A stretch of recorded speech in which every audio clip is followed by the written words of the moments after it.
Beware. By Pastor Paul M. Sadler. Now the Spirit speaketh expressly, that in the latter times some shall depart from the faith, giving heed to seducing spirits, and doctrines of devils. 1 Tim. 4. 1.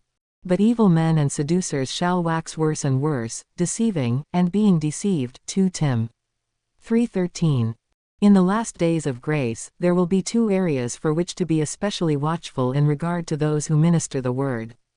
Paul warns us that some, but not all, will depart from the faith that was once near and dear to their hearts. They will abandon the sound doctrine that was first delivered to us by the Apostle Paul and will instead give heed to seducing spirits. As they teach things that are contrary to Paul's gospel, it will cause a great deal of confusion among the brethren, which is a masterful ploy of Satan, who is the author of confusion. But why would these teachers knowingly depart from the truth? The reasons are many and varied. Notoriety for discovery of a so-called new truth, wider acceptance in mainstream Christendom, larger numbers, and other temptations of fleshly, earthly gain. The level of confusion increases dramatically when we add ministers who intentionally deceive the unsuspecting to build a utopian or cult-like ministry. Paul says they have a form of godliness, but denying the power thereof. 2 Tim. 3, 5. In a word, they will deny the preaching of the cross, which is the power of God unto salvation. Rom. 1:16, 1 Cor.